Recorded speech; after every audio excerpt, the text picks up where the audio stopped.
Today's short, actually maybe not short video, will be on flamethrower ignition cartridges.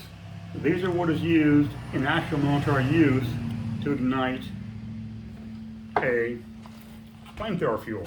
This is the can. 2 cartridges like this come stacked in there with a bunch of packing, just like that. Has a little key on here, starting tan opening. That's how they work. This was a 1967. This is the last batch made. Been none made since then. As long as they've been stored in the can, not exposed to moisture, they're good forever, or very nearly. Once they're out of the can, humidity kills the function of the cartridge, of the ignition of the cartridge, and you got to reprocess them to use them. So what we have here is a fired cartridge. Okay. We have one here that has been exposed to moisture for a few days, so I guarantee you it will not work off in the flamethrower. Normally there's a pin in the trigger group that pushes this pin, which creates friction and heat, ignites this match one at a time within the cartridge, and it burns. But this has been exposed to moisture. It's been in the air for a couple of days, so it's guaranteed not to function as intended. So what I do is rebuild them to be used with fuse. What I've done is you take these apart and you go in here and you put black powder in each chamber, and you put fuse from chamber to chamber to chamber to chamber. One log fuse going out. You have an assistant light that in the flamethrower when you're ready to fire. It burns down, ignites the first match in the cartridge, and it goes from that chamber to that chamber to that chamber to that chamber, and gives you about 25 seconds of flame, which is plenty of time to burn through a tank of fuel. I'm going to give you a little, show you how this works here. This one is no good. I've already loosened this cover right here. I take the cover off. You have a waterproofing seal here, which does not work particularly well. What's in there is a yellow powder.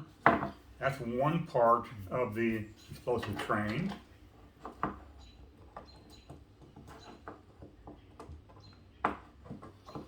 And you do it carefully but sanely.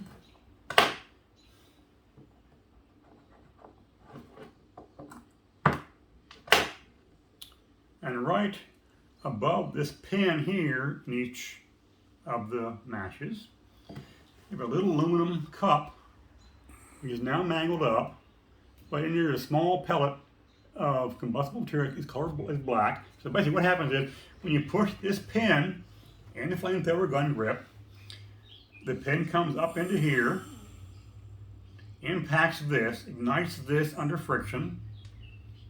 Excuse me, there's friction, there's ignition material on this pin. It's a knurled pin, which is rough. There's a material on that which ignites this, ignites this yellow powder, which you just saw come out of there, which ignites this pellet, which will burn about 5 seconds.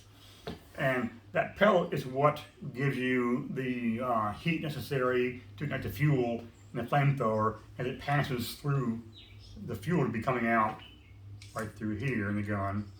And the flame going this way, so when the fuel passes through that flame, it ignites. So basically, that's how you turn a no longer usable ignition cartridge for the US flamethrower, U2 flamethrower series, into a usable cartridge by, you take it apart, do like I said here, put black powder,